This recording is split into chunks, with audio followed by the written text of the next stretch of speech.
안녕하십니까. 동탄고 국어를 담당한 유파인의 이영준 선생님입니다. 네, 지금부터 동탄고등학교 국어 내신 시험에 대해서 분석을 하고 저희가 어떻게 학생들의 내신 성적을 올리기 위해서 준비했고 또 어떻게 준비를 진행할 건지, 수업을 진행할 건지에 대해서 짧은 시간 안에 좀 빠르게 설명드리도록 하겠습니다.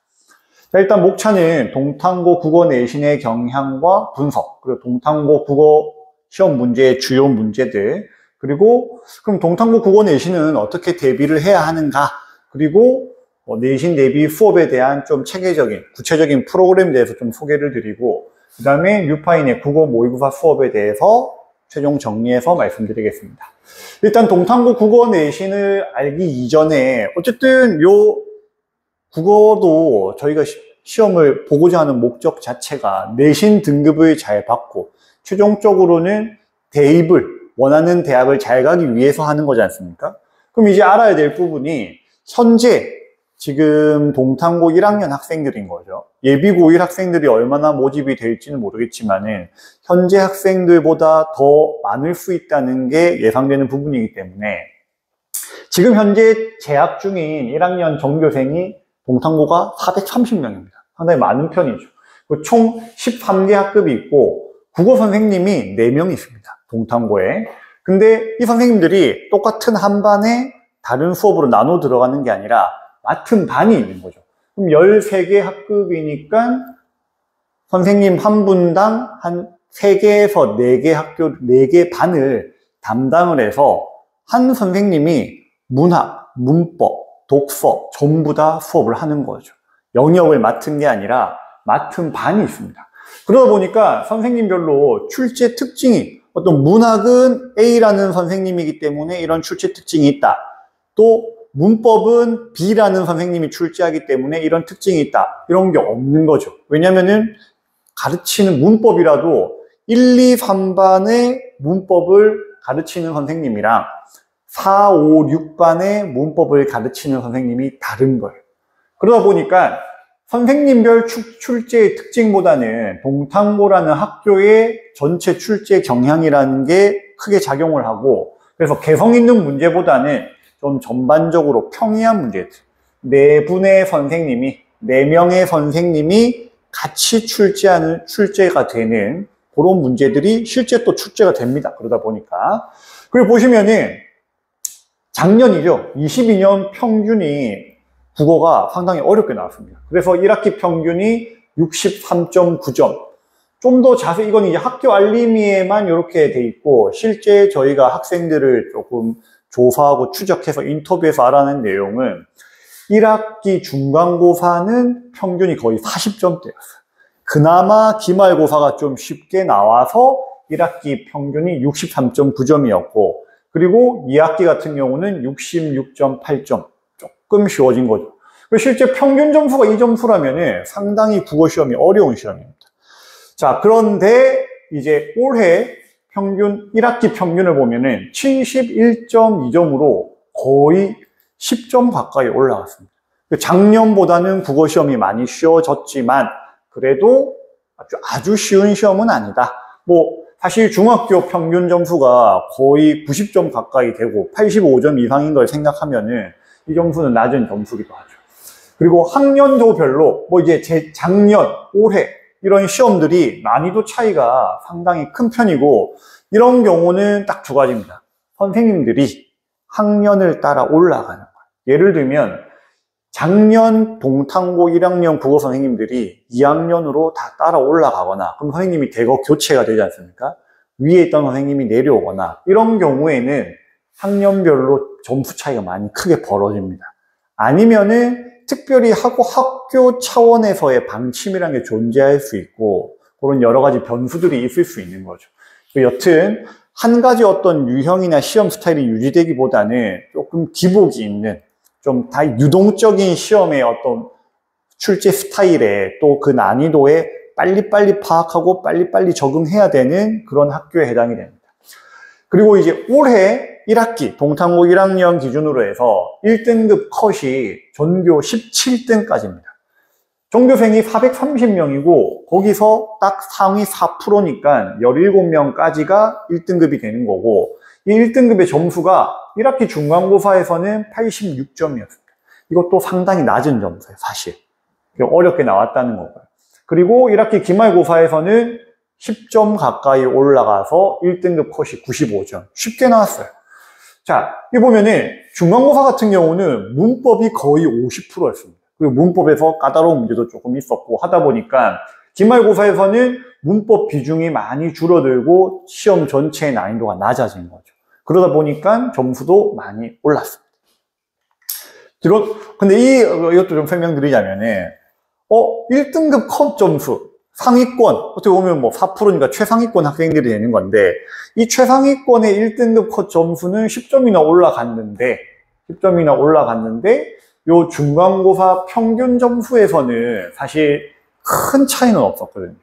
그건 이제 중하위권 학생들의 점수는 크지 않으나 상위권의 킬러 문제가 많이 존재했고 그런 문제를 많이 줄였다고 볼 수 있는 거죠. 상위권 변별력의 고난도 문제의 비중의 차이가 생겼던 거예요.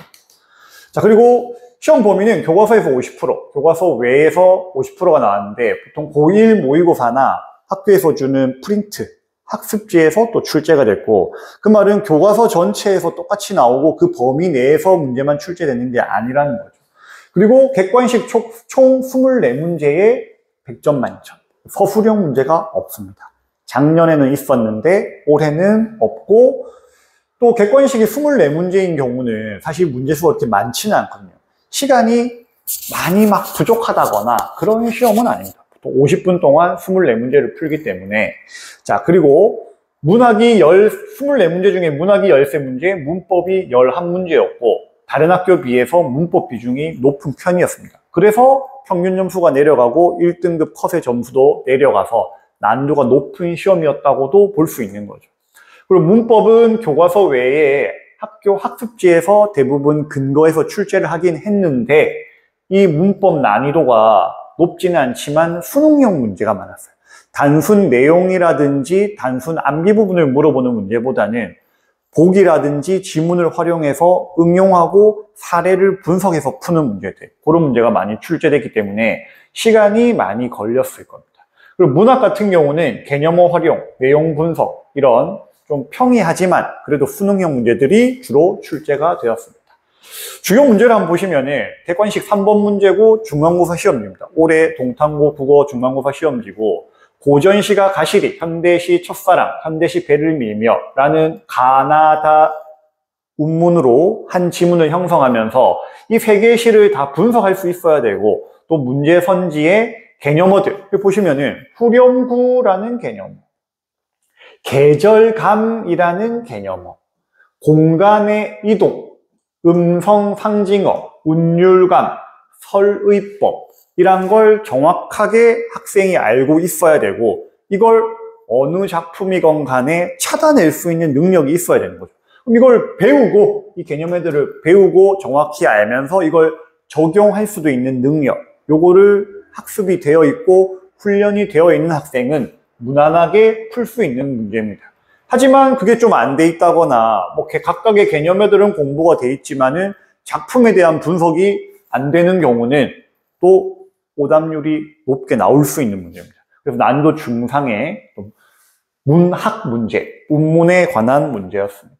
그리고 교술문학, 저희가 흔히 이야기하는 수필이죠. 수필에 해당하는 문제였고 교과서에서 출제된 박지원의 상기라는 작품입니다. 보면은 요 판문 자체 어쨌든 운문보다는 상대적으로 긴 글이고 여기에 대한 분석과 작품의 내용 이해와 표현 어휘가 정확하게 알아야 되는 거고 여기 보시면은 보기에 어쨌든 참고하는 부분이지만은 비유적 표현이라던가 대상의 외양, 겉모습, 움직임을 다른 사물에 빗대어 그것도 비유라는 표현의 다른 표현이거든요.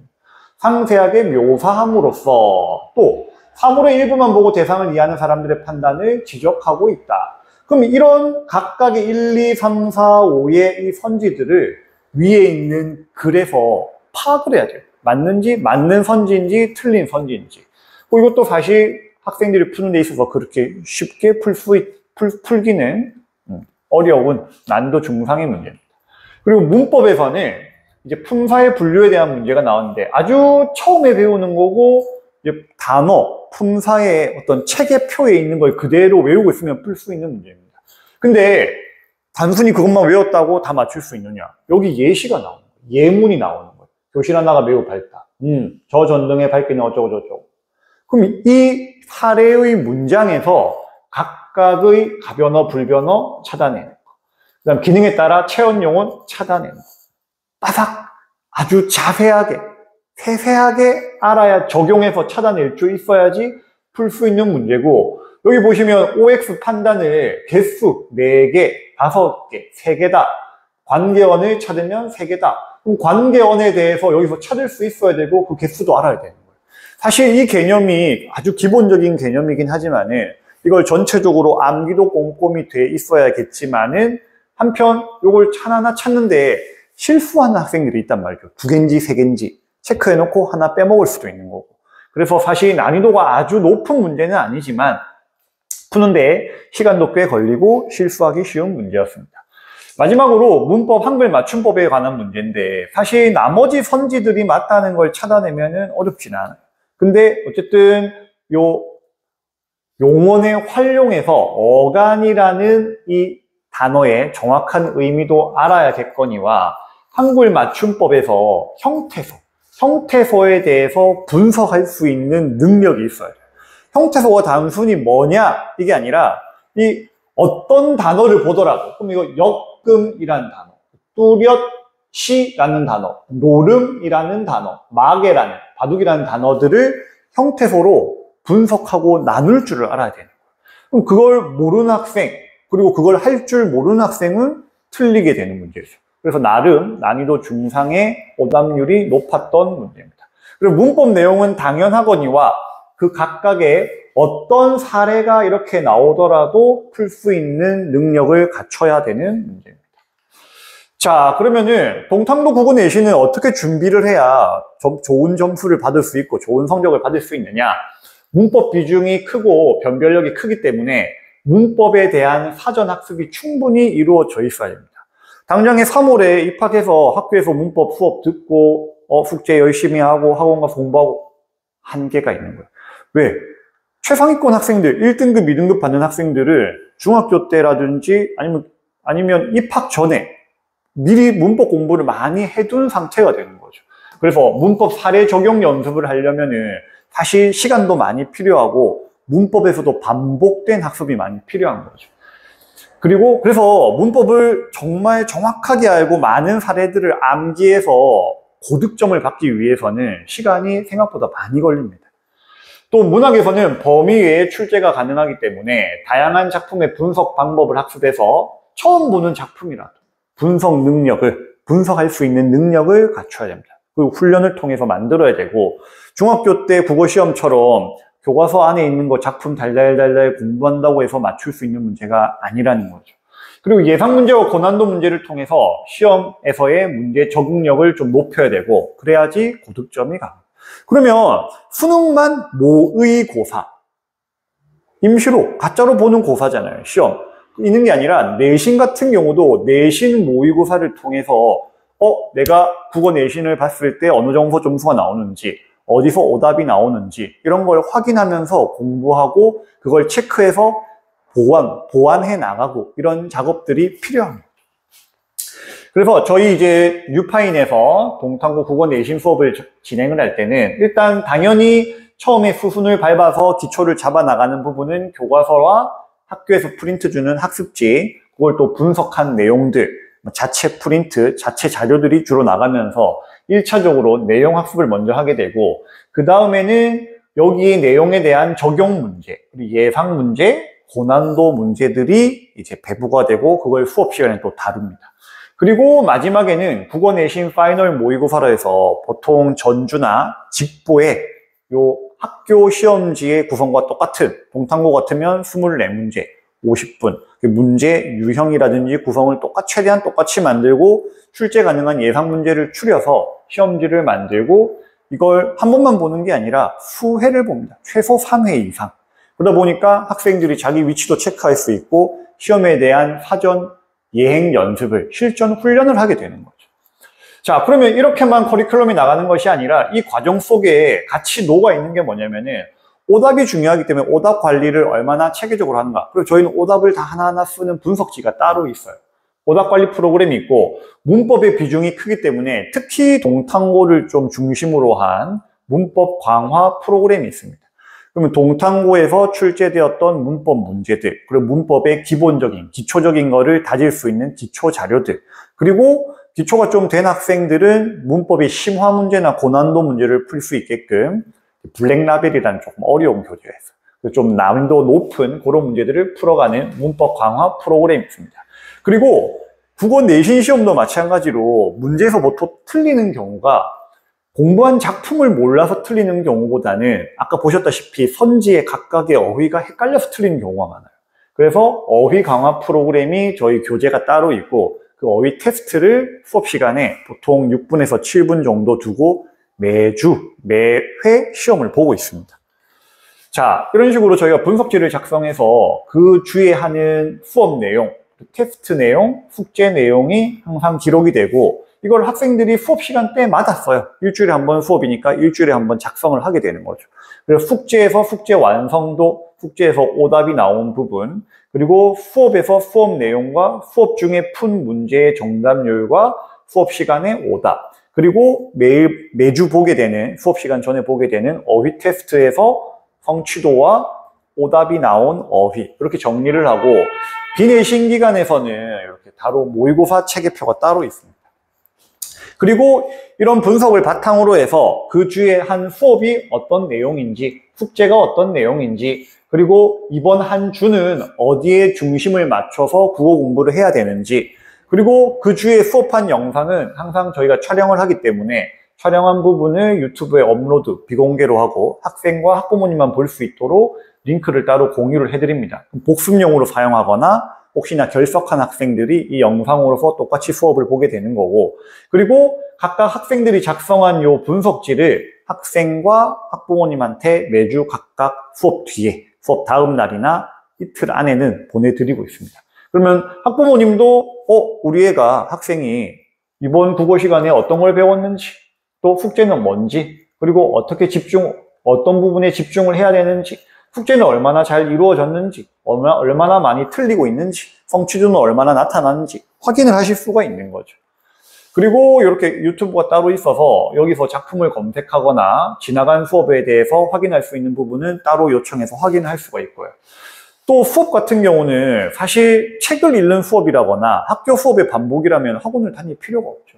그래서 최대한 자세하게, 학생이 최대한 자세히 이해하고 기억에 남고 핵심적인 부분을 짚고 넘어갈 수 있도록, 이해가지 않는 부분이 없도록 하는 게 수업의 목표가 되고 세세하게 분석해서 수업하고 있습니다. 네, 짧은 시간 제가 사실 학교 분석을 하자면 1시간 정도는 제가 떠들어야 되는 건데 이 설명의 어떤 성격상 국어의 어떤 파트에 할애된 시간이라는 게 있기 때문에 짧게 이렇게 설명드리고 여기 제 번호입니다. 010-5581-5686.